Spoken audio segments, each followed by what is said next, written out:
My name still exists somewhere in my fractured mind. Kalen Voss, Knowledge Keeper of the Third Order, Subsection 9, Eastern Archive of the Shifting Codex. Each dawn, before consciousness fully claims me, I force these words through my thoughts like prayers to an absent emperor. They're all that anchor me when the world outside my skull refuses to hold its shape. Verithax was celebrated across a dozen systems for its academies and vaulted libraries. The towers of Scholastia Primus clawed at the void itself, housing century upon century of imperial scholars who mapped reality with obsessive precision. The Administratum treasured our world for its record-keeping, our analytical rigor. We believed in absolutes, in the permanence of data. The warp take us for our arrogance. I wake to bones shifting beneath flesh, a sensation that's become routine, almost comforting in its familiarity. Pain has either diminished or my nervous system has surrendered its capacity to interpret it properly. My chambers are deliberately barren, a strategic choice. Fewer possessions mean fewer things to notice when they've transformed overnight. The half-dozen texts on my shelf rearrange themselves daily, their spines bearing titles I never acquired yet somehow recall having studied.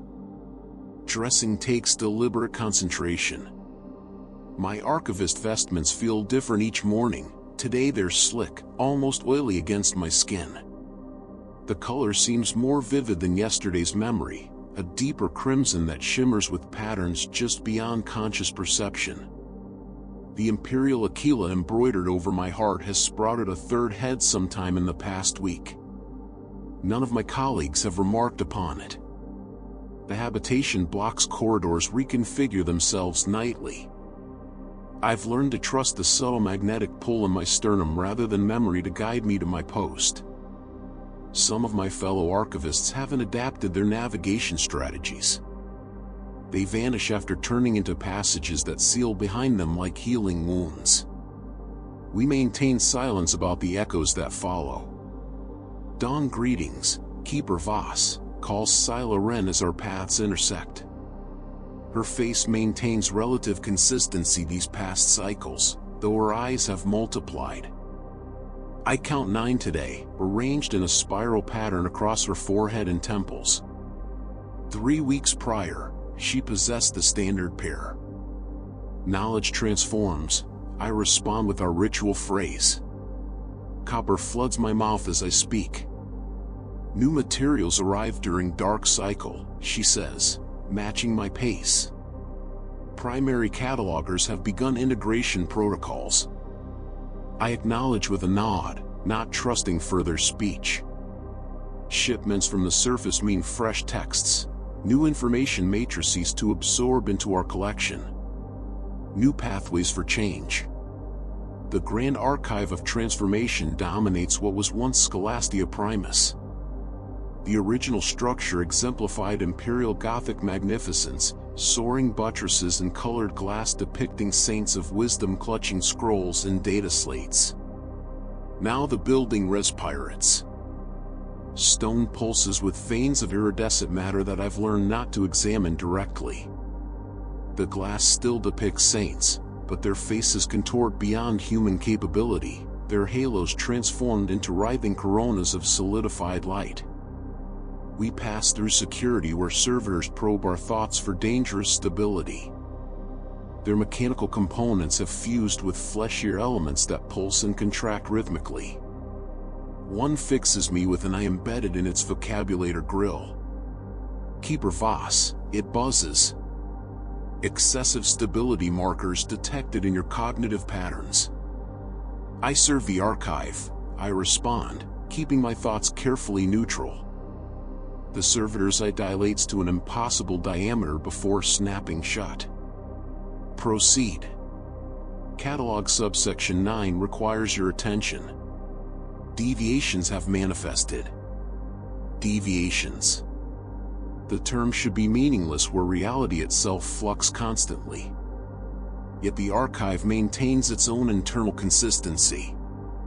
Deviations signal dangerous divergence from the approved metamorphosis. They signal my intervention is necessary. I part from Scylla at the central atrium.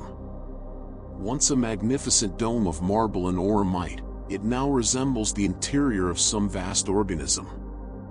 The ceiling undulates with peristaltic rhythm, and the floor squelches damply beneath my feet.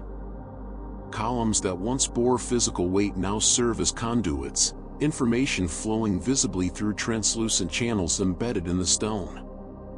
Occasionally these channels bulge as data surges through them, accompanied by whispers that bypass the ears entirely. I navigate toward the eastern wing, keeping my focus fixed forward. Magister Krell drifts past, his lower body replaced by a slowly undulating mass that never quite touches the ground. Scribe Mara's fingers have elongated grotesquely, allowing her to catalog multiple texts simultaneously. Her eyes have become crystalline structures that refract light in nauseating patterns. The archival stacks await with their endless rows of perpetually shifting texts. My first indication that today differs from the standard horror comes when I reach my station. The familiar desk appears undisturbed, but the catalog crystal pulses with an unusual shade, purple so deep it borders on absence of light. I place my palm against it cautiously. Information floods my consciousness.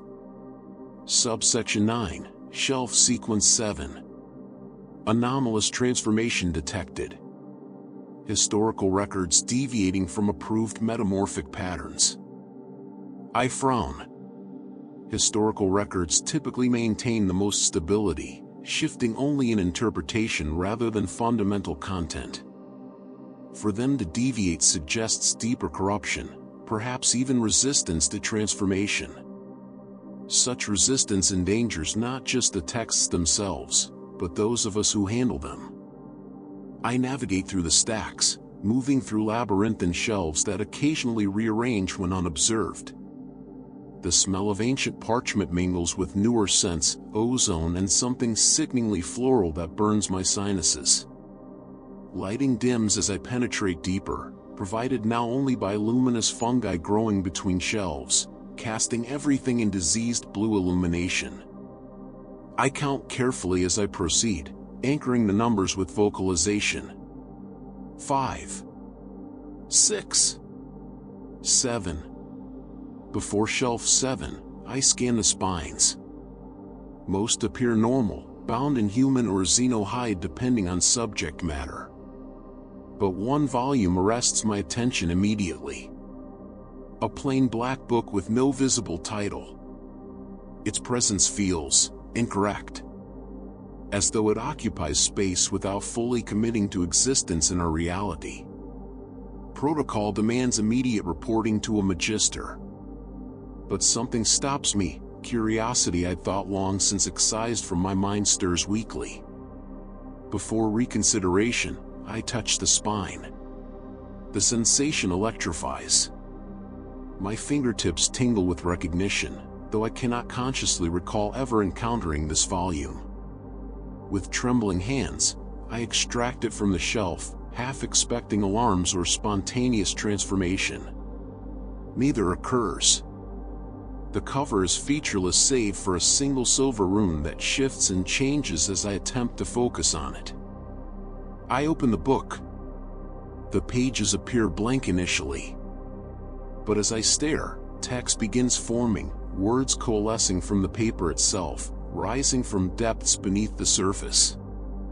The unaltered chronicle of Verithax. I read aloud, the words echoing strangely in the quiet stacks. A history that remains unchanged. The concept is so alien I struggle to comprehend it. Everything transforms on Verithax. Everything transmutes. The idea of permanence isn't merely forgotten, it's actively hostile to our current existence. I should close the book. Return it to the shelf. Report its existence. Walk away. Instead, I begin reading. The text describes a Verithax I almost recognize, a world of scholars and philosophers devoted to the imperial truth. It chronicles the first subtle signs of corruption that went unnoticed, the gradual infiltration of Tzeentch cult elements into academic circles.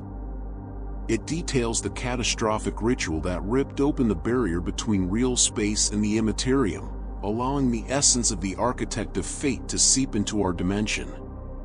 But most disturbingly, it speaks of resistance. Of those who fought the transformation, who clung to static truth even as reality rebelled against the concept. It names names, some familiar, some erased from memory.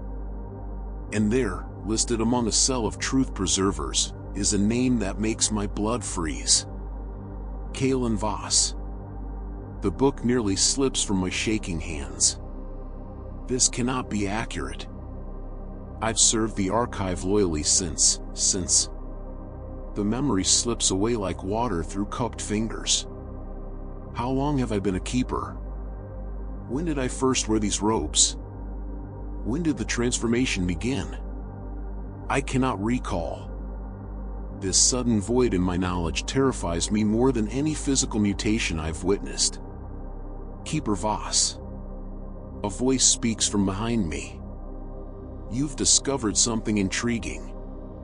I slam the book shut and spin around, facing Magister Krell. His floating form casts twisted shadows in the fungal light, his expression unreadable on features no longer entirely human. Magister, I stammer. I was investigating the deviation. This text appears resistant to transformation. I was about to file my report. Krell's lips curl in what might be a smile. Were you? Fascinating. And did you learn why this particular text resists our master's benediction? The way he watches me makes it clear he already knows. I swallow hard, my throat suddenly dry. It appears to be a historical record, I say carefully. Perhaps its factual nature provides inherent stability. Facts, Krell says, the word dripping with contempt. Such a limiting concept. Truth is malleable, Keeper Voss. Reality bends to perception. Surely you've learned this by now. He extends a hand. I notice with a start that his fingers now number 9, each tipped with a delicate talon. The book, please. I should hand it over. Every survival instinct screams at me to comply, to apologize for my curiosity, to beg forgiveness for my transgression. But something deeper, something I thought long buried, stops me. I need to complete my examination, I hear myself say. For the catalog record. Krell's expression shifts, features sliding into a new configuration radiating danger. You forget yourself, Keeper. The book. Now. My grip tightens on the volume. With respect, Magister, Protocol 739 states that all anomalous texts must be fully documented before removal from the stacks. I have no idea if such a protocol exists, or if protocols even hold meaning in our ever-shifting bureaucracy.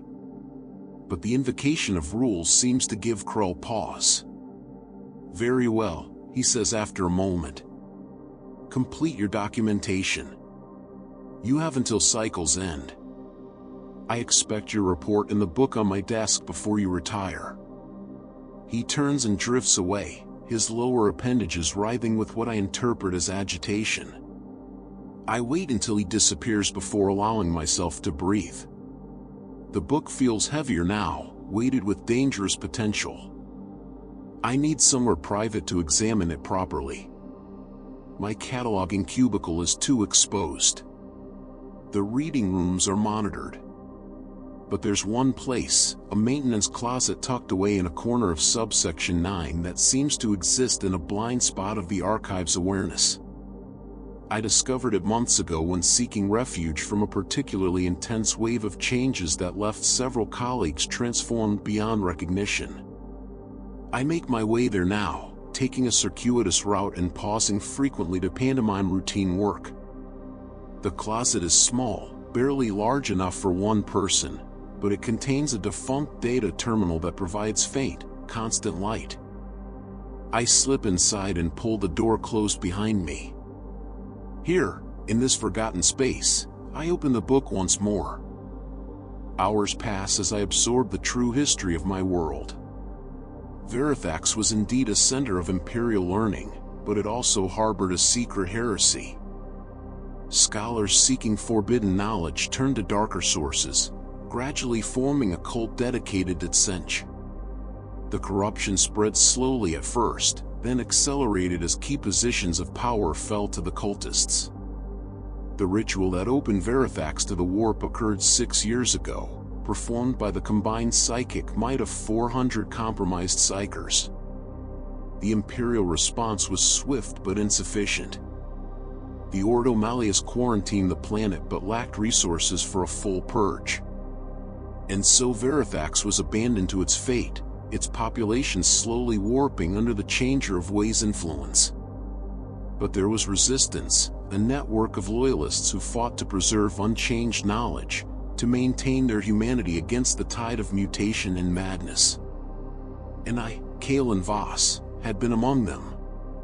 The final pages detail a desperate plan to smuggle uncorrupted texts off-world, to preserve fragments of truth beyond Tzeentch's reach. The plan failed.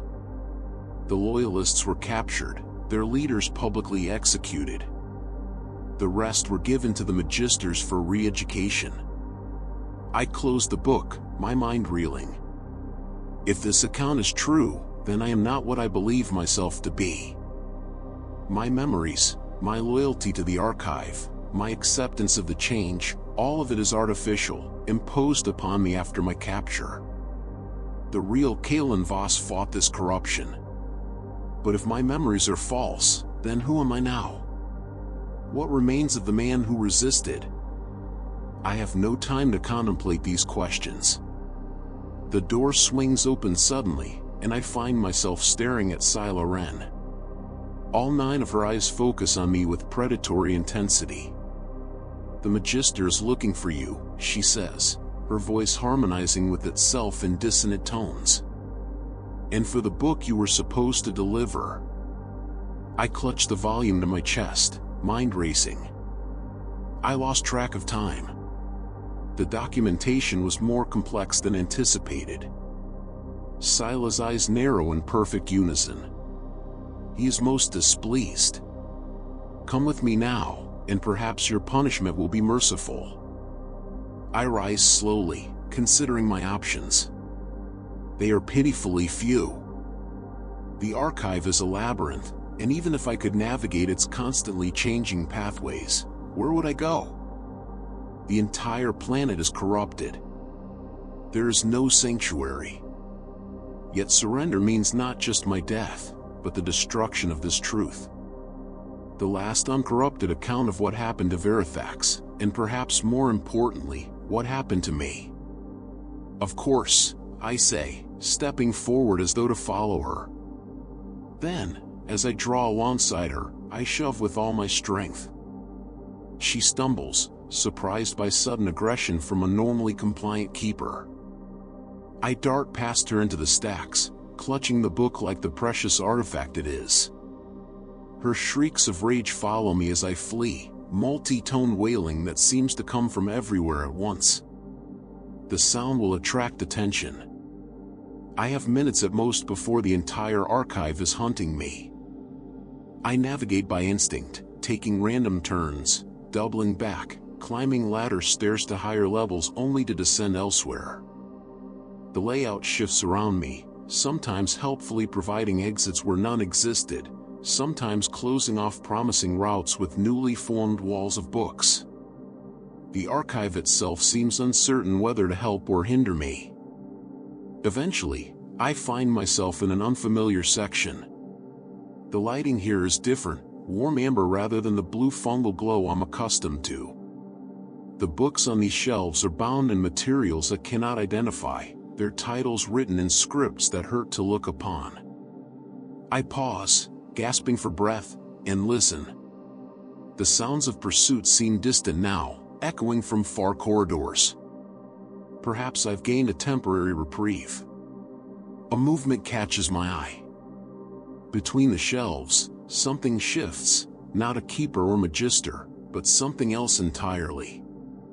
A figure composed of angles that shouldn't exist, its form suggesting a human silhouette while simultaneously denying such simple categorization. Keeper Voss, it says, though I detect no mouth in its shimmering outline. You've strayed far from your assigned section. I press myself against the shelves, unknown book spines digging into my back. What are you? The figure tilts what might be its head. I am the curator. The first and the last. The keeper of all knowledge, both that which is and that which will be. A chill runs through me. The curator is a myth, a story told to new keepers to ensure compliance. The entity that oversees the transformation of knowledge, the direct servant of Tzeentch within the grand archive of transformation. You don't exist, I whisper. Existence is a fluid concept on Verithax, the curator responds, its form rippling with what might be amusement. As you're beginning to understand. It gestures toward the book I still clutch protectively. You found something interesting. Something that shouldn't be. It's the truth, I say, surprised by the firmness in my voice. Truth, the curator echoes. Another fluid concept. What you hold is merely one version of events, frozen in time, resistant to improvement. An aberration. It's what really happened, I insist. Before the change. Before Tzeentch corrupted everything. The curator's form shimmers, expanding and contracting in what I somehow know is laughter. Corruption implies deterioration, keeper. What has happened to Verithax is evolution. Adaptation. Improvement. It glides closer, and I press harder against the shelves, wishing I could sink into them. Your world was stagnant. Your scholars recorded the same facts generation after generation, trapped in a prison of fixed knowledge. Now information is alive. It grows, transforms, becomes more than it was. Is that not the true purpose of learning? Learning requires truth as its foundation, I argue. Without truth, knowledge is meaningless. You still cling to old limitations, the curator says, disappointment in its inhuman voice. Even after all this time, after all we've done to free your mind. It reaches toward me with a limb that elongates impossibly. Give me the book, Kalen Voss. It's an anchor weighing you down, preventing your ascension. Surrender it and I'll show you wonders beyond comprehension. I clutch the book tighter, turning to shield it. No. The curator pauses, its form flickering with what might be surprise. No. After all this time, you still possess capacity for defiance. Fascinating. Perhaps we were too gentle in your re-education.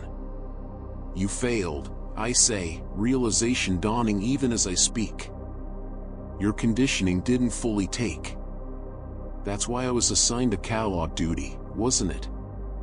You were still watching me, waiting to see if I would break free. You were an experiment, the curator acknowledges. A particularly stubborn subject. Most minds surrender to the change willingly after sufficient preparation. Yours has shown remarkable resistance. The magisters thought it an interesting case study in the limits of human obstinacy. Its form shifts, growing larger, more threatening. But all experiments must eventually conclude. Your time as an independent variable has ended, Keeper Voss. Now you will be fully incorporated into the grand equation. It lunges toward me with sudden speed, its form stretching and distorting. I dive to the side, rolling beneath a reading table and scrambling to my feet on the other side. The curator flows after me, no longer bothering to maintain even a semblance of human form. I run deeper into the unknown section, the book still clutched to my chest. The shelves around me begin moving, sliding together to block my path. I veer left, then right, seeking any opening in the closing maze. Ahead, I spot a door set into the wall, unmarked and unadorned. With no other options, I lunge for it, grasping the handle and wrenching it open. I throw myself through without looking, slamming it shut behind me. I find myself in darkness so complete it seems solid. The air is cold and still, with none of the organic smells that permeate the rest of the archive. I fumble in my robes for the small illuminator I carry for examining texts in poorly lit areas. Its soft glow reveals a narrow staircase leading downward, cut from stone so plain and unchanging it seems almost offensive after years surrounded by transmuting architecture. With no other choice, I begin to descend. The staircase spirals downward for what feels like hours, though my timepiece, its face now sporting 16 hours instead of the traditional 12, suggests only 23 minutes have passed. Eventually, I reach the bottom where another unmarked door awaits. I hesitate before this threshold. The book in my hands pulses gently, as though encouraging me forward. I take a deep breath and open the door. Beyond lies a chamber that defies my expectations. After the organic horror of the archive above, I find myself in a space of stark imperial architecture, all right angles and unadorned stone. The lighting comes from simple glow globes that emit steady, unwavering illumination. And in the center of the room stands a circle of cogitator units, their screens displaying green text on black backgrounds, utterly devoid of the shifting patterns that infect all other technology on Verithax. Most shocking of all are the people. Men and women in simple robes, unmarked by mutation. Their faces possess the proper number of features arranged in standard human configuration. They look up as I enter, expressions of surprise and alarm crossing their ordinary faces. One of them, an older man with close-cropped gray hair, steps forward. "How did you find this place?" he demands, his hand moving to a holstered las pistol at his hip. I hold up the book, unable to form words. The man's eyes widen in recognition. "The unaltered chronicle," he breathes. "Where did you get that?" "Subsection 9, I managed to say." "It was a deviation." "And you took it? Despite your conditioning?" I hesitate, uncertain how to explain. I remembered. Or began to. "My name is Kalen Voss." A ripple of reaction passes through the gathered people. The gray-haired man steps closer, studying my face intently. "Voss died 3 years ago," he says. "I watched him die." "No," I shake my head. "I was captured. Re-educated. My memories were altered, but not completely. Not successfully." I hold out the book. This helped me remember who I was. Who I am. The man takes the book carefully, opening it to scan a few pages. "This is one of ours. One of the last uncorrupted chronicles we managed to create before the Purge." He looks up at me with renewed intensity. "If you truly are Voss, prove it. Tell me something only you would know." I search my fragmentary memories, looking for anything that might convince him. "The Resistance," I say slowly. "We called ourselves the Keepers of the Constant. Our meeting place was in the Underhive, an abandoned Medici facility. The password was, unchanging truth in a changing darkness." The man's posture relaxes slightly. "And your role?" Another memory surfaces, fragile as spun glass. "I was a courier. I smuggled uncorrupted texts between resistance cells. And I had access to the Grand Archive where I identified targets for preservation or destruction." The man nods slowly. You remember enough to be dangerous either way. He gestures to the others watching our exchange tensely. These are what remains of the Keepers. 19 souls who have managed to resist the change through technology, faith, and sheer stubborn will. He turns back to me. I am Marcus Thane. You and I worked together, though we weren't close. If you truly are Voss, returned to us from the enemy's clutches, then you've arrived at a pivotal moment. He gestures toward the cogitator units. We've established contact with an Imperial vessel, a Navy frigate at the edge of the system. They're part of the quarantine patrol, but they've agreed to extract a small number of individuals if we can reach the surface and signal them. Hope, an emotion so foreign I barely recognize it, flares within me. Escape, I whisper. Is it possible? Thane's expression turns grim. Possible, but not probable. The journey to the surface requires navigating through the most heavily corrupted sections of the Hive. And even if we reach the extraction point, the followers of the Changer will sense our intentions and move to stop us. Then why risk it? I ask. Thane holds up the book I brought. For this. For truth. We've preserved what we could of uncorrupted knowledge, histories, technologies from before the change. If we can get these records to the Imperium, then something of the real Verithax will survive, even if we do not. He studies me with calculating eyes. The question is, can we trust you? Your mind has been tampered with. Your loyalties rewritten. How do we know this isn't some elaborate trap? I have no answer that will satisfy him. I barely trust myself. My own thoughts are suspect, my memory's unreliable. You don't, I admit. I can offer no proof beyond what I've already given. All I can say is that I want to remember who I was. I want to be Kalen Voss again, not the hollow imitation the Archive created. Thane confers quietly with several others, their expressions grave. I wait, expecting to be executed or expelled at any moment. Finally, he turns back to me. We'll give you a chance to prove yourself. One of our number must return to the upper levels to retrieve the final data course from our last operative in the administrative spire. The mission is essential, but likely a death sentence. Volunteer, and we'll consider it proof of your commitment. I should feel fear. Instead, I feel only grim determination. I'll go, I say without hesitation. I can move through the Archive without attracting the same attention a truly unchanged human would. I know the patrol patterns, the security protocols. Thane nods, unsurprised. Very well. Rest now. Eat.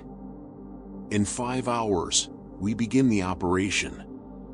He leads me to a small alcove containing a cot and a basin of clean water. Real water, not the slightly viscous fluid that flows from taps in the upper levels. I wash my face, the sensation so normal it brings tears to my eyes. A young woman brings me a bowl of bland nutrient paste. Like everything else in this hidden sanctuary, it's untainted by the change, containing no shifting flavors or textural surprises. I eat gratefully, realizing how hungry I am. As I rest on the cot, I examine my hands in the steady light. The fingers appear normal, though the nails have a slightly bluish tint I don't remember from before. I trace the veins visible beneath my skin, noting how they sometimes seem to rearrange themselves when I'm not focusing directly. I am changed.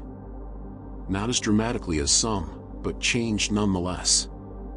The question that haunts me is whether enough of the original Kalen Voss remains to complete this mission. To help these people escape. To atone for years of unwitting service to the forces that destroyed my world. I must believe something does. The alternative is too horrifying to contemplate. Sleep comes fitfully, filled with dreams of books whose words crawl across pages like insects, rearranging themselves into new meanings, new truths. I wake feeling unrest but resolved. Whatever happens next, I will face it as Kalen Voss, not as the thing the archive tried to make me become. Thane and his lieutenants brief me on the mission. The operative in the administrative spire is named Lyra Kane, officially listed as an adept in the records division. She's been gathering information on Verithax's defense systems, information vital to the escape plan. Her last communication indicated she'd completed her task but couldn't risk transporting the data herself due to increased scrutiny. My job is simple on paper, nearly impossible in execution: reach the administrative spire, locate Kane, retrieve the data cores, and return to the sanctuary without being discovered. They provide me with a small vox bead disguised as a mutation, a tiny pulsing nodule that adheres to the skin behind my ear. It will allow one-way communication, letting me report progress or warn of disaster, but preventing responses that could give away their location. One last thing, Thane says as I prepare to depart. From a sealed case, he removes a small silver pin shaped like an open book. "This was yours. We recovered it after your capture. It contains a neural dampener that may help you resist further changes to your mind. It won't stop physical transformation, but it might preserve what remains of your true self." I take the pin with trembling fingers, attaching it to the inner lining of my keeper robes where it won't be visible. The moment it touches me, I feel a subtle clarification, as though persistent background noise has suddenly quieted. Memories float closer to the surface, still fragmentary but more accessible. "Thank you," I say, surprised by the emotion in my voice. Thane nods stiffly. "Return to us, Voss. Whichever version of you makes it back." I retrace my steps up the long staircase, emerging through the unmarked door back into the archive. The transition is jarring, like stepping from a climate-controlled hab unit into a tropical jungle. The air feels thick with potential, reality itself seeming to flex and shimmer around me. I adjust my robes, straighten my posture, and adopt the slightly vacant expression of a dedicated keeper going about his duties. The hunt for me may still be active, but in a place where identity is fluid, being recognized depends largely on what the observer expects to see. The journey to the administrative spire requires first navigating out of the archive, then crossing the main Hive concourse, and finally ascending through the bureaucratic levels to the records division. Each phase presents its own challenges. I move purposefully through the archive stacks, using my knowledge of patrol patterns to avoid magisters and their servitor guardians. Twice I'm forced to hide as search parties pass, their members bearing features that shift and flow even more dramatically than usual. Eventually, I reach a lesser-used exit, a service door leading to maintenance tunnels connecting the archive to surrounding structures. These tunnels were once simple utilitarian passages. Now they resemble digestive tracts, their walls slick with unidentifiable fluids that occasionally pulse with bioluminescence. I navigate by memory and instinct, ignoring the whispers that emanate from small orifices in the walls. The voices promise knowledge, power, transformation beyond my wildest dreams, if only I will stop, listen, accept. The neural dampener helps me focus past them, reducing their allure to a distant irritation rather than an overwhelming compulsion. The maintenance tunnels eventually open onto the main Hive concourse, a vast open space that was once the commercial heart of Scholastia Primus. What greets me now bears little resemblance to the bustling market I once knew. The space has expanded impossibly, distances between structures fluctuating based on some unknowable pattern. The architecture has grown organic, buildings merging into each other in configurations that defy structural logic. And the people, if they can still be called that, move through the concourse in various states of transformation. Some appear almost normal at first glance, their mutations subtle or hidden. Others have embraced the change completely, their bodies reimagined into forms that celebrate Tzeentch's capricious nature. Multi-limbed traders haggle with customers whose faces constantly rearrange into new expressions. Children with kaleidoscope eyes play games whose rules change even as they're explained. I keep to the periphery, moving from shadow to shadow. My keeper robes provide some anonymity in a society where scholarly pursuits are still nominally respected. When forced to cross open areas, I adopt the slightly distracted gait of someone deep in intellectual contemplation, a common enough sight to avoid scrutiny. The base of the administrative spire looms ahead, a twisted parody of imperial architecture. What were once straight lines and right angles now curve and twist, the entire structure seeming to spiral upward like a massive corkscrew. The Aquila that once adorned the entrance has transformed into a three-headed bird whose beaks constantly open and close, occasionally catching small flying creatures that venture too near. The security protocols at the entrance have evolved as well. Where once stood stern-faced arbitrators checking identification, now hover bloated servitors with scanning appendages that probe both flesh and mind. I join a queue of adepts and low-level functionaries awaiting clearance. My fabricated reason for visiting, a routine data verification request bearing all the proper authorization runes, rests in my robe pocket. The document has changed twice since Thane handed it to me, the authorization signatures crawling across the page to form new names with each passing hour. The servitor that processes me has 11 eyes arranged in concentric circles around what was once a human face. A mechadendrite extends from its torso, the tip transforming into something resembling a Medici scanner that passes over me from head to foot. State purpose, it buzzes. Archival reference 893/epsilon, I reply, the meaningless bureaucratic designation rolling off my tongue with practiced ease. Data verification for the Grand Archive of Transformation. Eastern Wing authorization. The servitor processes this information, its eyes rotating clockwise then counterclockwise. I maintain my placid expression, though inside my heart pounds. The pin behind my lapel grows warm against my chest, its neural dampener working to maintain the integrity of my thoughts against the subtle invasion of the scanner. Proceed, the servitor finally announces. Level 14. Access granted. Deviation from stated purpose will result in immediate processing. I bow slightly and move past, careful not to show the relief flooding through me. The interior of the administrative spire defies conventional description. What were once clearly defined levels connected by lifts and stairwells has become a continuously flowing space where gravity itself seems subjective. Functionaries walk on walls or ceilings, their positions relative to one another constantly shifting. I focus on my destination, allowing the subtle pull of intent to guide me through the impossible architecture. Direction here is more concept than reality, navigation more art than science.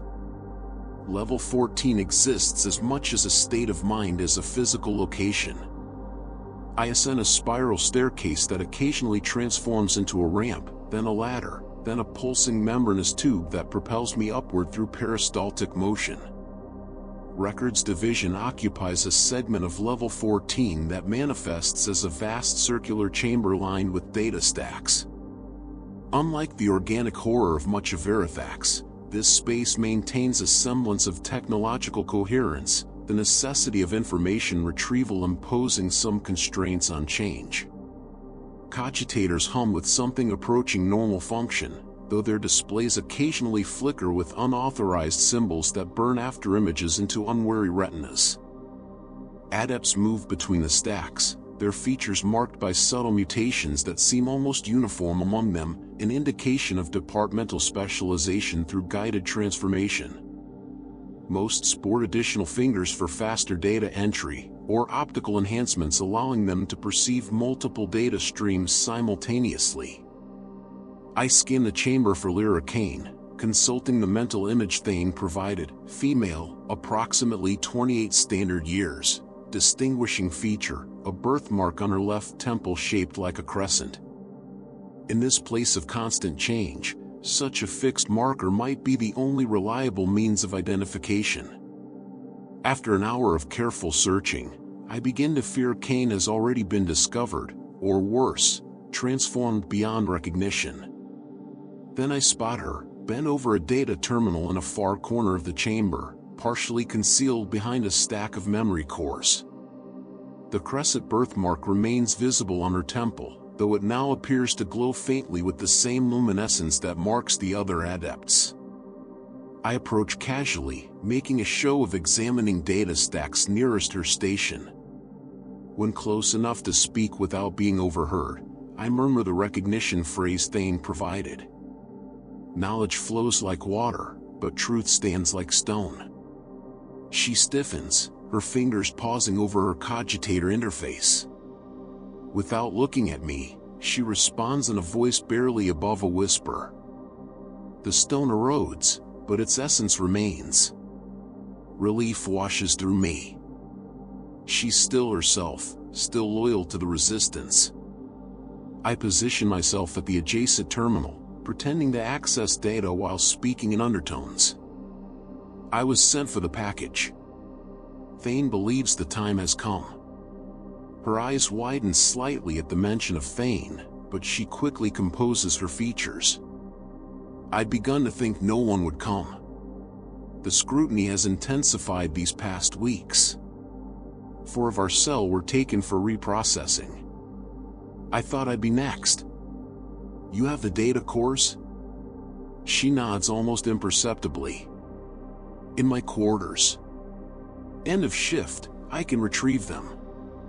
2 hours. I suppress a flash of impatience. Every moment in the administrative spire increases the risk of discovery, but there's no alternative. Where should I wait? Archive sublevel, Section 3, she says. Rarely used storage for physical documentation scheduled for digitization. I'll meet you there when the shift ends. I acknowledge with a subtle nod and move away, continuing my pretense of research for another 30 minutes before making my way toward the sublevel archives. The descent is less dramatic than the ascent, a simple lift tube that deposits me in a dimly lit corridor lined with storage rooms. Section 3 proves exactly as Kane described, a neglected area filled with data slates and paper documents awaiting processing. The air smells of dust and decay, remarkably normal scents in a world where even odors have become unpredictable and dangerous. I find a concealed position behind a stack of filing cabinets and settle and wait. Time passes differently on Verithax since the change, but my chronometer, though its face now displays 18 hours instead of 12, still functions well enough to track the passing minutes. 1 hour elapses. Then another. Concern begins to gnaw at me. Kane should have arrived by now. I debate whether to return to Records Division to investigate when I hear footsteps approaching, light, quick, attempting stealth but betrayed by occasional scrapes of boot on stone. I tense, ready for either reunion or conflict. Kane appears in the doorway, her figure silhouetted against dim light from the corridor. She glances behind her, then hurries into the room, making straight for my hiding place with unerring accuracy. We must be quick, she says without preamble. From within her robes, she produces a small container, its surface inscribed with wards and sigils I recognize as proof against chaotic influence. The data cores. Everything we've gathered about planetary defense systems, security protocols, patrol patterns. Enough to give the extraction team a fighting chance. I take the container, securing it within an inner pocket of my robes. Thank you. This may save us all. Kane shakes her head grimly. It may save some of us. None of us will escape Verithax unchanged. She touches her temple where the crescent birthmark pulses with increasing luminosity. I can feel it progressing within me. The hunger for transformation grows daily. The dampeners barely help anymore. I recognize the fear in her eyes. I've felt it myself during long nights when sleep eludes me and whispers grow loudest in my mind. Hold on to who you are, I tell her. Remember your name, your purpose. As long as you can do that, you're not lost. My name, she repeats, as though testing the concept.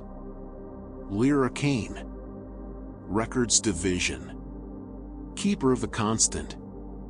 She straightens slightly, seeming to draw strength from the declaration. Yes. I still know who I am. Come with me, I say impulsively. Return to the sanctuary. You've done your part here. She hesitates, temptation clear in her expression. I cannot. My absence would be noticed immediately. The data breach discovered. I must maintain the illusion of normalcy as long as possible to give you time to escape. Before I can argue further, a sound from the corridor freezes us both. Heavy footsteps, multiple sets, approaching with purposeful speed. They know, Kane whispers, her face draining of color. Somehow they know. You must go now. She pushes me toward a rear exit half hidden behind stacks of dusty files. I resist, unwilling to leave her to face whatever approaches. There's no time to argue, she hisses. The mission is all that matters. The cores must reach Thane. Go! The footsteps grow louder, accompanied now by the mechanical whir of servitor limbs and the soft squelch of something less easily defined. I make my decision, hating myself even as I turn toward the exit. Emperor protect you, Lyra Kane, I say. Her lips curve in a bitter smile. The Emperor has forgotten Verithax, Keeper. We protect ourselves now. She turns to face the doorway, drawing a small lost pistol from within her robes. I slip through the rear exit, closing the door softly behind me. Seconds later, I hear the distinctive whine of lost fire, followed by shouts and a terrible scream that cuts off abruptly.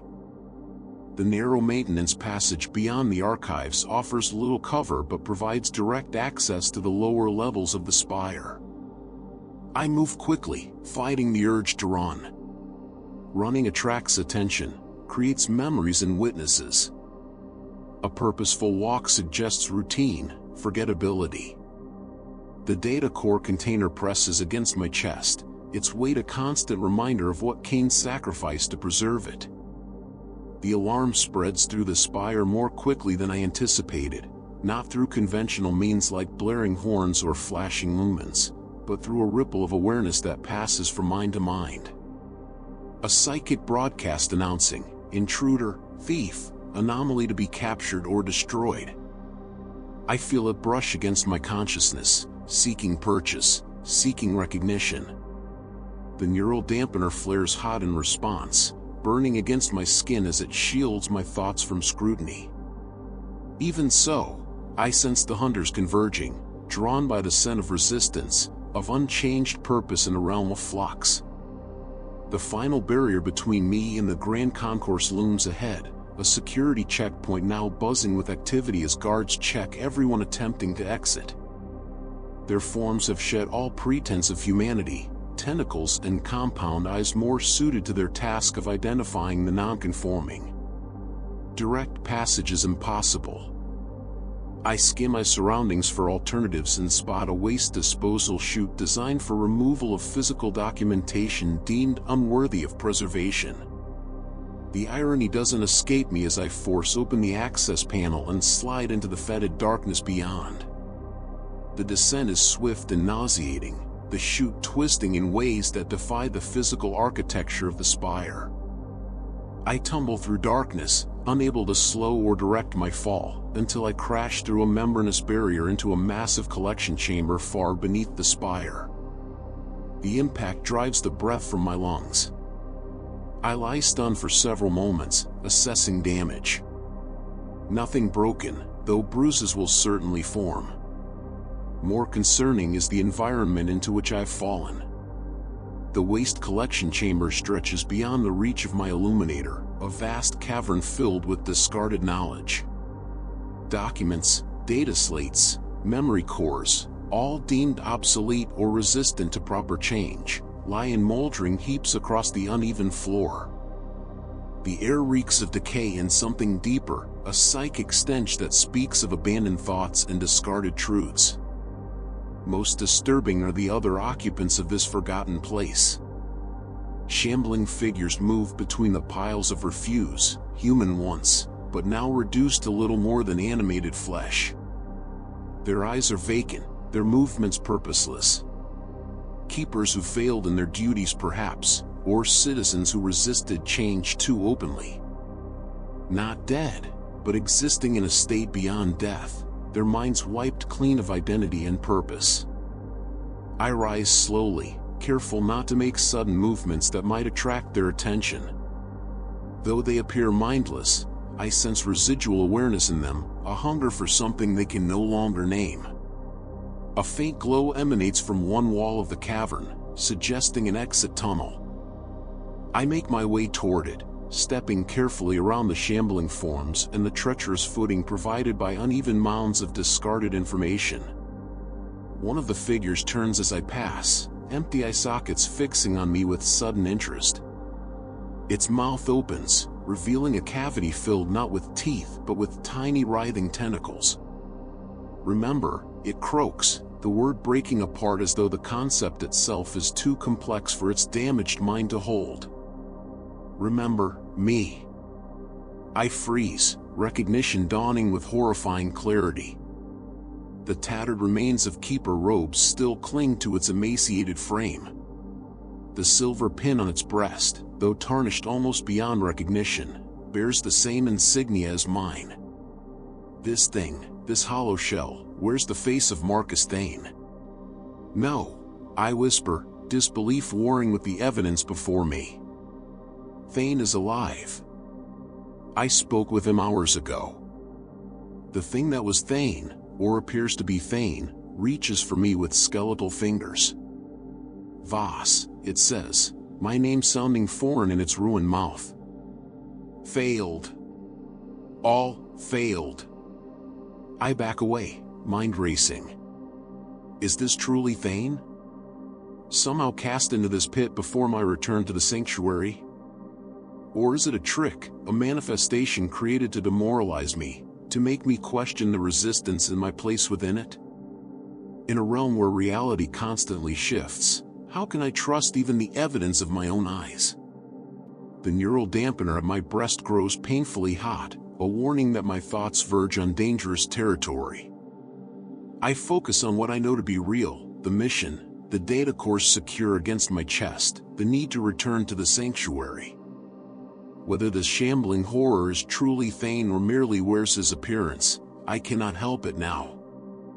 I remember you, I tell the thing, offering what small comfort I can. I carry your purpose forward. The words seem to calm it. Its reaching hands drop to its sides, its head tilting in an attitude almost like acceptance. It steps back, rejoining the mindless circuit of its fellow lost souls.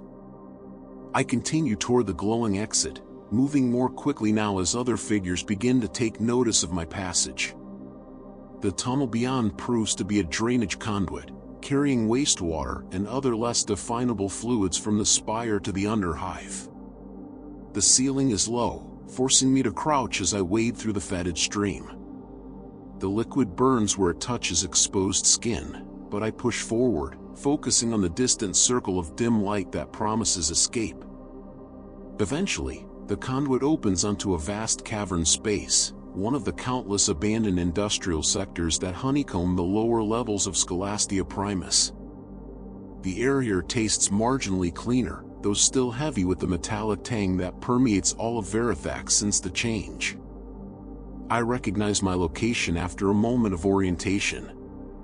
The Underhive markets lie nearby, a lawless zone even before the coming of Tzeentch, now a realm of nightmare commerce where flesh, thoughts, and souls are traded with equal casualness.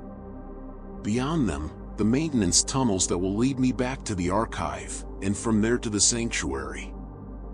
I clean myself as best I can using relatively uncontaminated water from a leaking pipe, then adjust my robes to conceal the worst stains. The data core container remains secure, though the outer casing shows signs of corrosion from its immersion in the drainage fluids. The wards hold firm, protecting the precious contents from both physical and metaphysical contamination. The journey through the Underhive passes in a blur of tension and hypervigilance. I avoid the main thoroughfares, sticking to shadows and service passages known only to maintenance workers and the desperate. Twice I encounter patrols of misshapen enforcers searching for someone or something. Whether they hunt specifically for me or merely maintain general oppression is impossible to determine, but I evade them regardless, my knowledge of the Hive's original layout serving me well despite the changes wrought upon it. By the time I reach the hidden entrance to the archive maintenance tunnels, exhaustion clouds my thoughts. The neural dampener continues its work, but the strain of maintaining mental coherence in this place of madness takes its toll. Visions flicker at the edges of my perception, tempting me with easier paths, with surrender to the change, with acceptance of a new and fluid identity unburdened by the rigid constraints of my former self. I push through the haze, focusing on the mission. On the names and faces of the Resistance members waiting for my return. On my name, Kalen Voss, and the purpose that defines me. The maintenance tunnels welcome me with their organic horror, the walls pulsing with recognition as I pass. They know me, these living passages. They sense my defiance as an irritant but lack the awareness to report my transgression to higher authorities. The unmarked door that leads to the sanctuary appears unchanged, a small mercy in a world of constant flux. I press my palm against it, whispering the password that signals my return. Unchanging truth in a changing darkness. The door slides open, revealing the long spiral staircase descending into true darkness. I take a final glance behind me, ensuring no pursuit, then step through and seal the entrance. The descent feels longer than before, my legs leaden with fatigue, my mind clouded with the images and experiences of the past hours. The encounter with the thing wearing Thane's face troubles me most deeply. Was it truly him, condemned to that hellish existence? Or a doppelganger created to sow doubt? And if it was a deception, how did it know my name, recognize me despite my changed appearance? Such questions have no answers in a world where truth itself has become malleable. I can trust only what I carry within me, the core identity that the neural dampener helps preserve against the constant assault of chaotic influence.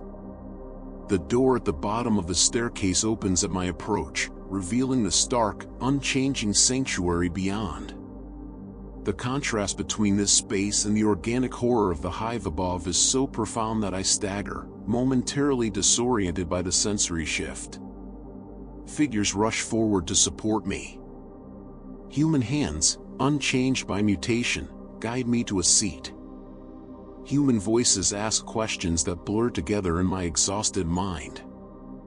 I focus on the most important task, reaching into my robes to produce the data core container from Kane. I managed, I say.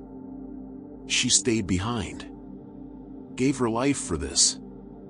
The container passes from my hands to others. I recognize some of the faces around me, Resistance members whose features I memorized during my briefing. But Thane is not among them. Where is Marcus Thane? I ask, the question slicing through the general commotion. A silence falls, faces turning toward me with expressions of confusion and concern. Thane, a woman steps forward, her brow furrowed. Thane has been dead for nearly 2 years, Voss. You know this. You were there when it happened. My mind reels, memories conflicting, overlapping. No, I insist. He briefed me on the mission. He gave me this. I touched the neural dampener pinned to my inner robe. He sent me to find Kane. The woman exchanges glances with her companions, their expressions grim. It appears the conditioning is breaking down, she says quietly.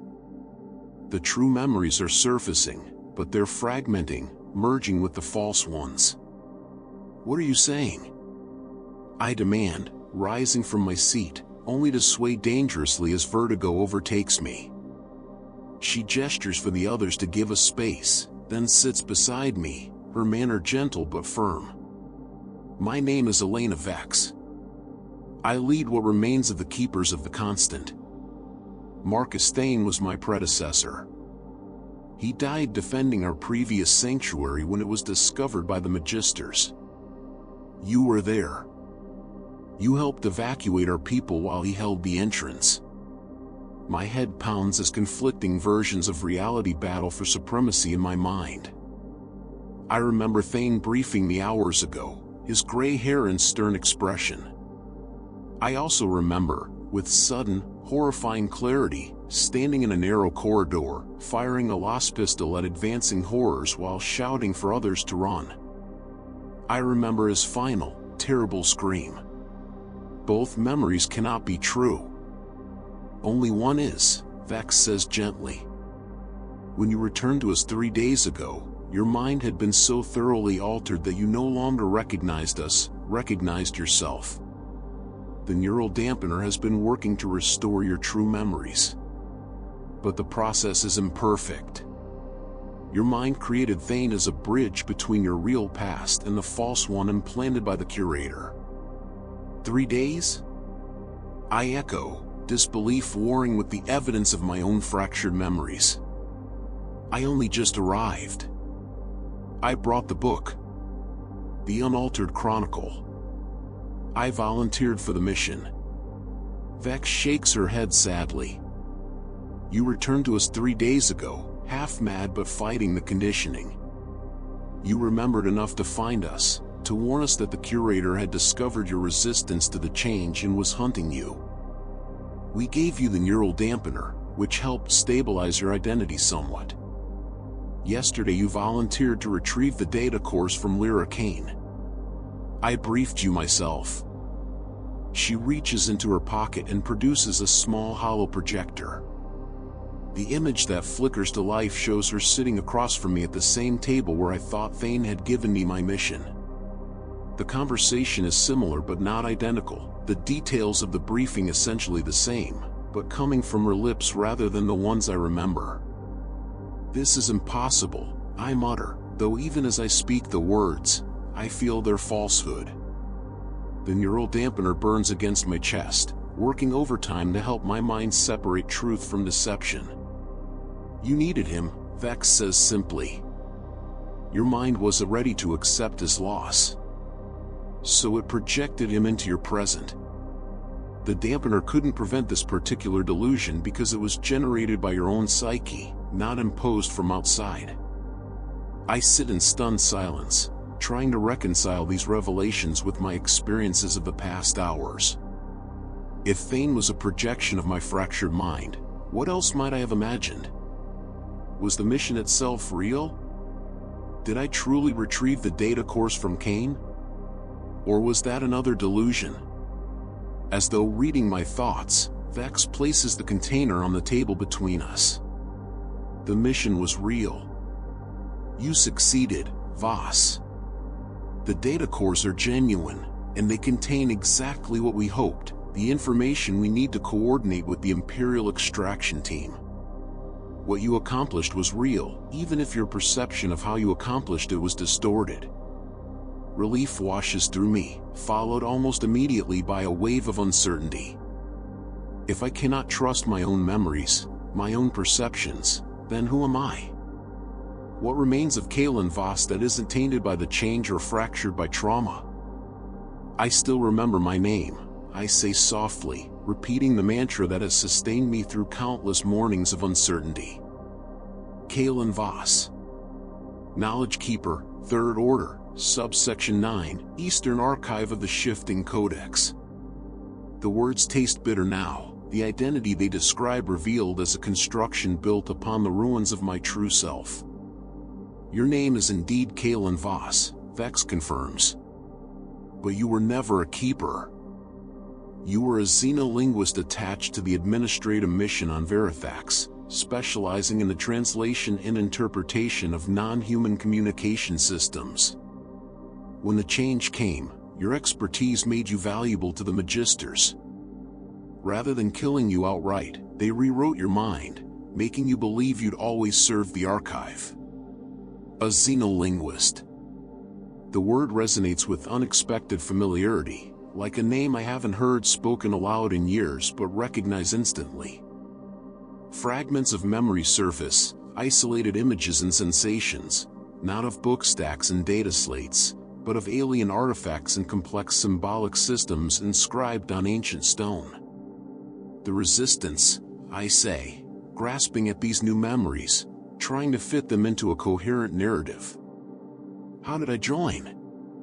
You were one of the founders, Vex says, a note of respect entering her voice. When the first signs of cult activity appeared on Verithax, you recognized the symbols, understood their significance before anyone else.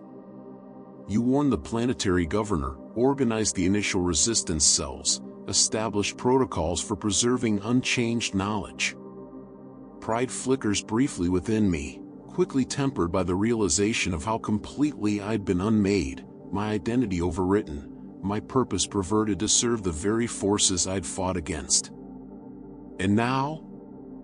I ask, suddenly exhausted beyond measure. What happens now? Vex stands, gesturing for me to follow.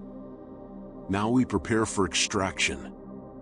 The Imperial vessel will make its attempt in 32 hours. We have work to do if any of us are to survive long enough to reach the surface. The next day passes in a blur of preparation and planning. The data cores Kane provided contain not just information about planetary defenses, but also detailed maps of the least corrupted paths to the surface, routes where reality maintains some semblance of stability and physical laws operate with reasonable consistency. My role in the escape plan becomes clear as preparations advance. My knowledge of the Archive, genuine despite being acquired during my time as a corrupted keeper, proves invaluable in plotting our path through sections where the Archive's physical structure connects to older tunnel systems predating the change. Throughout the preparations, my mind continues its slow, painful reconstruction. The neural dampener works ceaselessly, burning against my flesh as it helps separate true memories from false. Vex explains that the process is imperfect, some portions of my original identity may be lost forever, overwritten beyond recovery. But what remains is genuine, the core of who I was and still am beneath the layers of corruption and conditioning. The 16 survivors of the Resistance prepare with grim efficiency. Weapons are checked and rechecked, though all understand that physical armaments offer limited protection against the horrors awaiting us. More important are the wards and dampening technologies that shield our minds from direct manipulation, and the uncompromising will to maintain our identities even as reality itself tries to unmake us. Among the supplies being prepared, I notice a case containing dozens of small memory crystals, each carefully warded against corruption. When I inquire, Vex's expression turns solemn. The accumulated knowledge we've preserved, she explains. Historical records, scientific data, personal accounts of life before the change. Everything that defines what Verithax once was, preserved in a form that cannot be altered by Tzeentch's influence. This is what we truly fight to save, Voss. Not just our lives, but the truth itself. I understand then the true purpose of our mission. We're not simply escaping a doomed world. We're rescuing its soul, the unchanging reality that the forces of chaos have sought to erase and rewrite. The magnitude of this responsibility settles over me like a physical weight. As the final hours before our departure tick away, I find myself drawn to a small meditation alcove at the periphery of the sanctuary. Here, away from the bustle of preparation, I can focus on the continuing process of reconstructing my identity. I close my eyes and concentrate on the memories that feel most genuine, that resonate with a truth transcending the malleable reality of Verithax. I remember standing before an alien obelisk on a dusty plain, my fingers tracing symbols whose meaning eluded lesser scholars for centuries. I remember the thrill of comprehension as patterns emerged from apparent chaos, as communication bridged the gap between species separated by biology, philosophy, and time. I remember the first rumors of cult activity in the lower hives, my growing concern as I recognized elements of symbolic language that shouldn't have been known to humans, patterns that spoke of contact with entities beyond the veil of reality. I remember warning the governor, being dismissed, gathering like-minded scholars and officials who shared my concern. The formation of the Keepers of the Constant, our desperate efforts to document and preserve knowledge as corruption spread.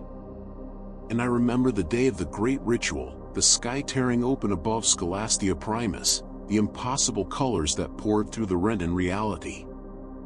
The beginning of the change. These memories feel solid, anchored in a reality that existed before the coming of Tzeentch.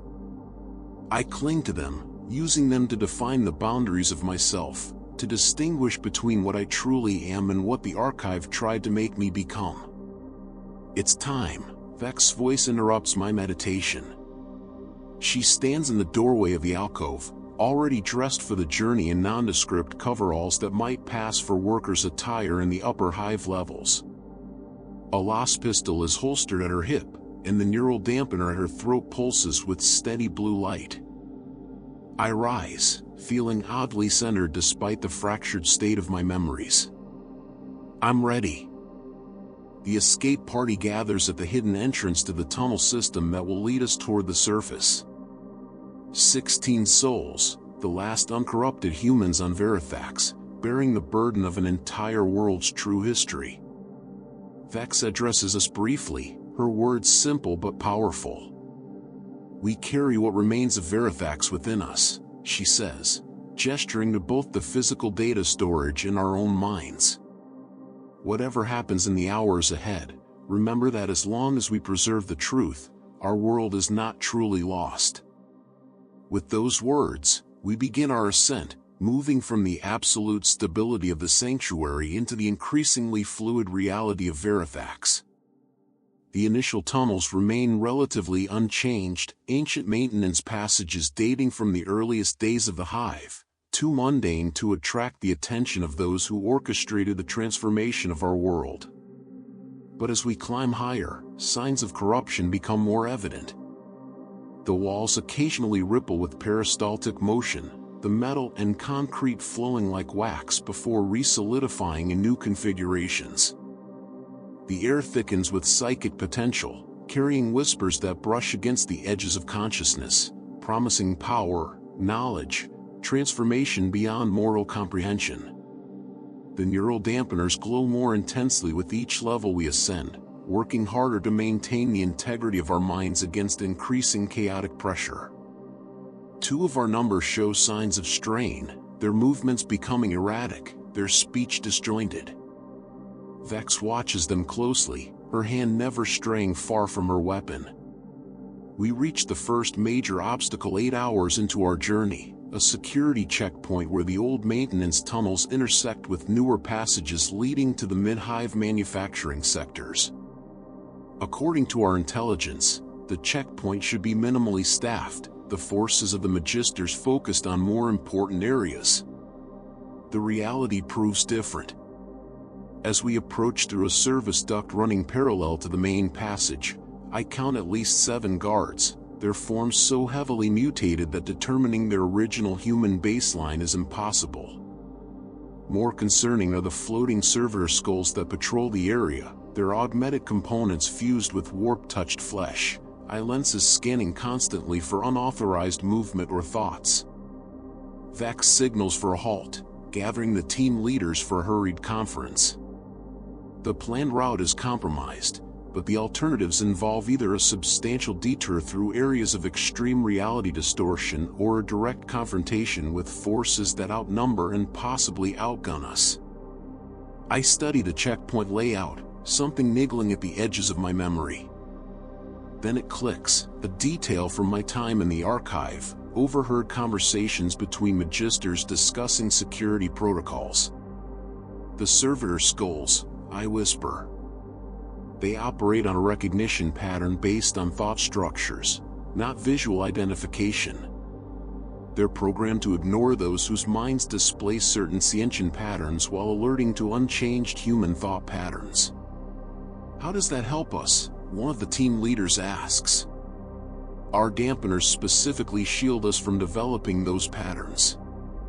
They shield us from being changed, I correct him. But they don't necessarily prevent us from temporarily mimicking the thought patterns the skulls are programmed to ignore. I turn to Vex. We can adjust the neural dampeners to project a false thought signature, essentially camouflaging our minds to appear corrupted while maintaining our true selves beneath the disguise. She frowns, considering the risks. Such an adjustment would leave us partially exposed to actual corruption. If the camouflage slips or if the exposure lasts too long, we would begin to change, I acknowledge. But the effect would be temporary, reversible once we restore the dampeners to full functionality. It's a calculated risk, but one that offers a better chance than either fighting or taking the long way around. After further discussion, Vex authorizes the plan. As the one with the most experience of both archive systems and xenolinguistics, I work with the team's tech specialists to modify the dampeners, adjusting their field properties to project the specific thought patterns that will register as acceptable to the security systems. The modifications complete, we approach the checkpoint in small groups, moving with the purposeful stride of Hive workers going about assigned tasks. I lead the first group, my heart pounding as we step into view of the servitor skulls. The floating horrors turn toward us, eye lenses dilating as they scan our projected thought patterns. For a terrible moment, I fear the deception has failed. Then the skulls rotate away, resuming their patrol patterns without raising an alarm. The guards present a different challenge. Unlike the mindlessly programmed servitors, they possess enough awareness to question unfamiliar faces regardless of projected thought patterns. We time our approach to coincide with a shift change, slipping through in the momentary confusion as one group of guards replaces another. Once past the checkpoint, we duck into an abandoned processing chamber to restore our dampeners to their protective configuration. The brief exposure to chaotic influence has left its mark. Several team members report headaches and disorientation. One man stares in horror at his hands where the skin has begun developing scale-like patterns. The tech specialist assures him the change will reverse once the dampener reasserts full protection. But the incident serves as a sobering reminder of our vulnerability. We continue upward, following the planned route when possible, improvising when necessary. The journey becomes increasingly surreal as we encounter sections where reality has shifted too dramatically from the maps in our possession. Corridors twist into impossible geometries. Chambers appear larger inside than their external dimensions should allow. Gravity shifts without warning so that we find ourselves walking on walls or ceilings before returning to normal orientation. Throughout it all, I cling to my reconstructed identity, repeating my true name and purpose like a mantra. Kalen Voss, xenolinguist, founder of the Resistance, preserver of truth. The more I embrace this identity, the more natural it feels. The false memories of the Keeper fade like a dream upon waking. 18 hours into our ascent, We reach what our maps identify as a relatively stable transit hub, a nexus point where maintenance tunnels connect to official transportation routes leading to the upper Hive levels. According to our intelligence, using these routes represents our best chance of covering the remaining distance to the extraction point quickly, though it also exposes us to greater scrutiny. We pause to rest briefly, consuming nutrient rations and checking our equipment. The strain of the journey shows on every face, eyes sunken with exhaustion, features drawn with the constant effort of maintaining mental coherence in an environment that actively works to dissolve it. Vex outlines the final phase of our plan. We'll divide into 2 groups, each taking a different route to the extraction point on the surface. This division improves our chances that at least some will reach the Imperial vessel, ensuring that the knowledge we carry escapes Verithax, even if not all of us do. I'm assigned a Vex group along with 6 others, including the tech specialist and the man who experienced scaling on his hands at the checkpoint. His condition has improved but not fully reversed, a worrying sign of the dampener's limitations. As we prepare to separate, I find myself thinking of Lyra Kane, who sacrificed herself to ensure the data cores reached us.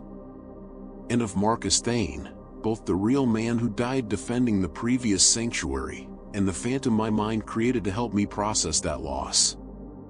Their sacrifices, one real and one symbolic, represent the cost of preserving truth on a world dedicated to its destruction. Whatever happens, Vex tells the assembled group, remember why we fight. Not just for our own survival, but for the reality that was and still is beneath the lies. Verithax may be lost to the Imperium, but its truth will survive as long as one of us remains to bear witness. With those words, we divide into our assigned teams and move out, each group taking a different access point into the main transit system. My group follows Vex into a service tunnel that opens onto a little-used cargo platform. The massive transport tubes beyond were once used to move supplies between Hive levels. Now they carry passengers whose nature defies easy categorization, citizens of Verithax whose transformations have progressed far beyond the subtle mutations I observed in the archive. We wait for a gap in the foot traffic, then emerge onto the platform, adopting the distracted, slightly disoriented manner of mid-Hive workers. Our coveralls, deliberately stained and worn to suggest lower social status, help us blend with the general population. The neural dampeners project minimal camouflage, just enough to avoid triggering immediate alarm from casual observers while maintaining maximum protection against actual corruption. A transport capsule arrives, a grotesque parody of Imperial design. What was once a simple cargo container has transformed into something resembling a living organism, its walls pulsing with visible circulatory systems, its doors opening and closing like massive eyelids. The passengers who disembark move with inhuman grace, their limbs bending at impossible angles, their faces shifting constantly between different configurations of features. We board quickly, finding positions throughout the capsule to avoid appearing as a group. The interior smells of ozone and something sweetly cloying that makes my sinuses burn. The seating surfaces yield like flesh beneath my weight, conforming to my body in a manner that feels disturbingly intimate. The journey upward passes in tense silence, each of us focused on maintaining our mental shields against the psychic pressure that intensifies with every level we ascend. The other passengers pay us little attention, lost in their own transformative experiences or engaged in conversations conducted partially through verbal speech and partially through projected thought patterns visible as shifting colors in the air between them. For levels from our destination, the transport stops unexpectedly. The door's iris open to admit a group of figures whose appearance sends a chill through me. Magisters, their robes similar to those I wore as a keeper, but adorned with symbols that hurt the eyes to look upon directly. Their faces have transformed beyond any semblance of humanity, features arranged in patterns that suggest insight into realities humans were never meant to comprehend. They move through the capsule slowly, clearly searching for someone or something. One pauses near me, its head tilting at an angle that would snap a normal human spine. I keep my gaze down, my thoughts carefully blank except for the projected camouflage of mild corruption, a citizen slowly yielding to the change, but not yet worthy of special attention. The resistance grows desperate, the Magister says to its companion, its voice harmonizing with itself in dissonant tones. They think to escape the blessing of change, to preserve their limited perspective beyond our master's reach. The other Magister makes a sound like laughter, though the emotion it expresses has no human equivalent. Let them try. The surface teams are alerted. The extraction vessel they pin their hopes on will find only corruption waiting when it lands. My blood turns cold at these words, but I dare not react visibly. The Magisters continue their sweep of the transport, eventually departing without incident. The doors seal once more, and our journey resumes. As soon as possible, I make my way to where Vex stands near the rear of the capsule. Under the pretense of steadying myself against the transport's motion, I lean close enough to whisper. The extraction point is compromised. Surface team's waiting. Her expression remains neutral, but I see the calculation in her eyes. She signals subtly to the other team members, indicating they should prepare to change plans. When the transport reaches our planned exit point, only half of us disembark. Vex and the others continue upward, a diversion to draw attention while my smaller group seeks an alternate route. The transit hub at this level bears little resemblance to the maps we studied. What should be a straightforward concourse has transformed into a spiraling space where walkways loop back on themselves in physically impossible configurations. Citizens move along these paths seemingly untroubled by the spatial contradictions, their own bodies often displaying similar violations of natural law. We navigate carefully, using service passages and maintenance crawlways to avoid the main thoroughfares.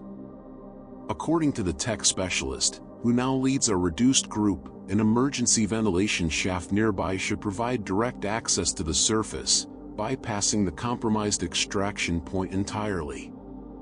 Finding the shaft proves difficult in the constantly shifting architecture, but eventually we locate the access panel hidden behind what appears to be a pulsing growth of crystalline structures that emit soft chiming sounds when touched. The tech specialist overrides the security protocols, and the panel slides open to reveal a vertical tunnel stretching upward further than our lights can penetrate. The climb is grueling, made worse by the increasingly erratic nature of the environment. The shaft itself seems alive, occasionally constricting or expanding, forcing us to adjust our ascent accordingly. The air grows thinner, charged with energy that raises the hair on our arms and crackles between our teeth when we speak. After what feels like hours, we reach a horizontal section that, according to our increasingly unreliable maps, should lead to a surface access point approximately 2 kilometers from the original extraction coordinates. The tunnel here shows signs of recent activity, boot prints in the dust suggesting Imperial agents may have used this route to infiltrate the Hive. Hope flares briefly at this evidence of Imperial presence, but I remind myself of the Magister's words. The extraction may indeed be compromised, the Imperial forces corrupted or destroyed. We proceed with increased caution, weapons ready, dampeners working at maximum capacity as psychic pressure builds around us. The tunnel eventually opens onto a scene from a nightmare. We emerge into what was once an industrial loading zone on the outskirts of Scholastia Primus.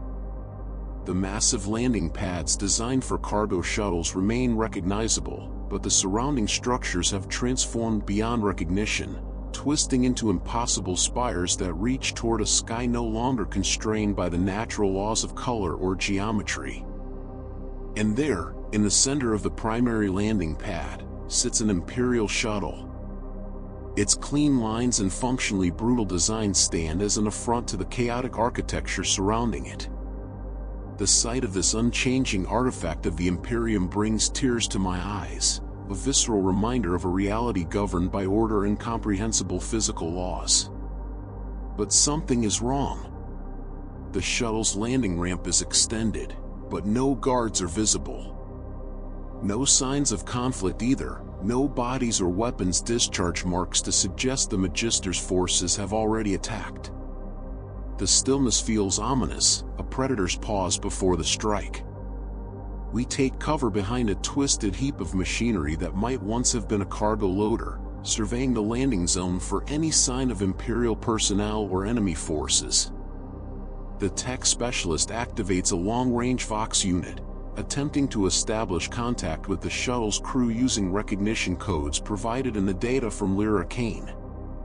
Static answers, punctuated by bursts of sound that might be words or merely random noise. Then abruptly the channel clears. "Identify yourselves," a crisp, unaltered human voice demands. The sound of it, so normal, so sane, nearly breaks my composure. The tech specialist responds with the recognition phrases, identifying us as resistance members seeking extraction. There's a pause, then the voice returns, tension evident even through the Vox distortion. We've lost contact with the other extraction teams. Our sensors show massive warp energy concentrations converging on this position. We can hold for 8 minutes, no more. If you're coming, come now. The tech specialist looks to me, suddenly uncertain. With Vex absent, leadership of our small group has defaulted to me, the most senior resistance member present. The decision weighs heavily, knowledge warring with suspicion. The shuttle appears genuine, the voice unaltered. But in a place where deception is woven into reality itself, can anything be trusted? I think of the data cores, the precious uncorrupted knowledge we carry. Of the neural dampeners that have preserved our minds through the long journey from the depths of the Hive. Of Lyra Kane's sacrifice in Thanes, and countless others who gave their lives to ensure that the truth of Verithax survives its fall. We go, I decide. Now, while we still can. We break cover, sprinting across the open ground toward the waiting shuttle. The distance seems to stretch and contract as we run, the landing pad simultaneously too vast across in time and unnervingly close. Spatial relationships as fluid here on the surface as they were in the depths of the archive. Halfway to the shuttle, reality tears open before us. The air splits along a vertical seam, revealing a glimpse of something beyond, a realm of pure possibility and madness. From this rent in the fabric of the material world step the Magisters, their forms now completely unbound from human limitation. They move to intercept us, floating above the ground, trailing streams of energy that coalesce into shapes suggesting wings, tentacles, concepts for which no physical analog exists. Behind them shamble things that were once human, citizens of Verithax whose transformations have left them little more than animated flesh puppets for the will of their masters. We open fire, lost beams and solid projectiles streaking toward the approaching horrors. Some find their marks, tearing through corrupted flesh or dissipating against protective fields of warped probability. The Magisters respond with their own attacks, not physical weapons, but projected thought forms that assault the mind directly. Our neural dampeners flare with desperate energy, struggling to maintain the integrity of our identities against this direct assault. One of our group, the man whose hands had begun to scale earlier, screams and falls to his knees. The skin of his face ripples like water, features flowing and reforming in rapid succession as though trying on different configurations. The tech specialist grabs his arm, trying to pull him back to his feet. "Keep moving," he shouts. "The shuttle. Focus on the shuttle." The man rises, still screaming, but his legs carry him forward even as his mind fractures under the psychic onslaught. We continue our desperate charge, firing as we run, creating a corridor of relative safety through the advancing forces. The shuttle's engines ignite with a roar that cuts through the unnatural sounds of battle, the pilot preparing for immediate departure. The ramp remains extended, a single figure visible at its base, firing a bolter with mechanical precision at any enemy that approaches too close. Space Marine. The tech specialist gasps, recognition and hope mingling in his voice. The Inquisition must have assigned serious resources to this extraction if the Adeptus Astartes are involved. The towering figure in power armor provides covering fire as we make the final sprint to the ramp. Two of us reach it, scrambling upward toward the promise of safety. I turn back for the others, just in time to see the tech specialist fall, a writhing mass of energy tendrils wrapping around his body, lifting him into the air where he twists in silent agony. The man with the scaled hands reaches the ramp just behind me, his face still shifting between different configurations, his mind clearly losing the battle against the change. The Space Marine hesitates, bolter trained on him as he approaches. "He's with us," I shout. The dampener is failing, but he's still human. The Marine makes a decision, stepping aside to allow passage while continuing to fire at the pursuing Magisters. I help the man up the ramp, supporting his weight as his legs begin to transform, bones audibly cracking as they reconfigure themselves. "Everyone aboard who's coming aboard," a voice barks over the shuttle's external vox. "Prepare for immediate departure." The Space Marine backs up the ramp, still firing methodically at the advancing horrors. I count our numbers with a sinking heart. Of the original 16 Resistance members, only 3 of us have reached the shuttle. No sign of Vex Group. No indication of whether they found another way to the surface or fell victim to the Magister's forces. The ramp begins to close as the Marine steps fully inside. Through the narrowing gap, I catch a final glimpse of Verithax, of the twisted spires and impossible geometries that were once a proud Imperial Hive World. Of the tech specialist, no longer recognizable as human, his body a canvas for chaotic transformation. Of the Magisters, their attention already turning from us to other concerns, secure in the knowledge that their master's domain remains intact despite our small victory. The hatch seals with a reassuring hiss of pressurization. Inside, the shuttle's interior represents a stark contrast to the world we've escaped, all clean lines and functional Imperial design, untouched by the taint of chaos. Servitors and human crew move with purpose, securing equipment and preparing for the violent acceleration of emergency departure. A figure in the stark black uniform of an inquisitorial acolyte approaches us, scanning each survivor with handheld Auspex devices that whine and click as they detect the subtle changes wrought upon our bodies and minds. "The data," he demands without preamble. "Did you secure it?" I produced the case containing the memory crystals, the accumulated uncorrupted knowledge of Verithax preserved against the change. "Everything we could save," I tell him. Historical records, scientific data, personal accounts. The truth of Verithax before the corruption. He takes the case reverently, securing it in a warded containment unit. "The Ordo Malleus thanks you for your service," he says, his tone softening slightly. "You've preserved something precious from the maw of the great enemy." The man with the scaled hands has collapsed into a seat, his transformation progressing despite the relative safety of the shuttle. The neural dampener at his throat pulses erratically, struggling to contain the changes already set in motion. "He needs help," I tell the acolyte. "We all do. The dampeners can only do so much, and we've been exposed for too long." He nods grimly. "Medical protocols are already prepared. You'll be placed in quarantine until the Inquisition can determine the extent of your exposure and whether it can be reversed." Quarantine. The word carries ominous implications.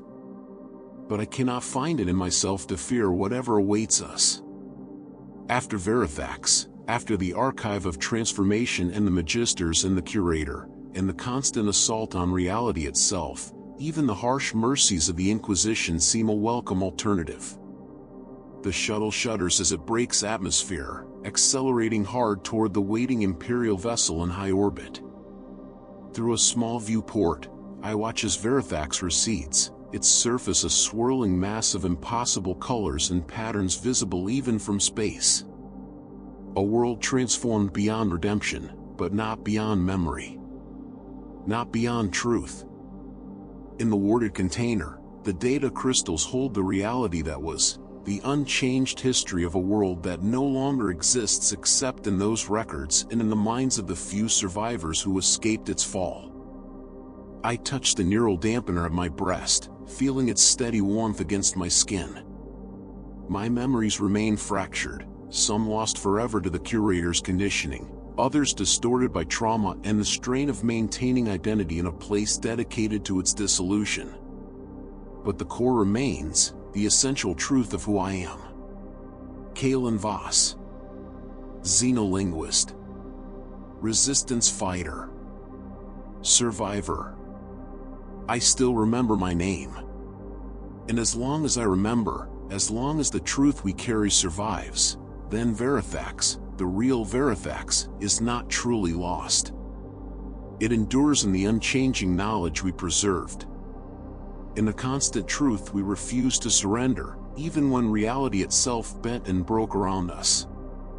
The Emperor may have forgotten our world, abandoned it to the ruinous powers. But we have not forgotten. And we never will.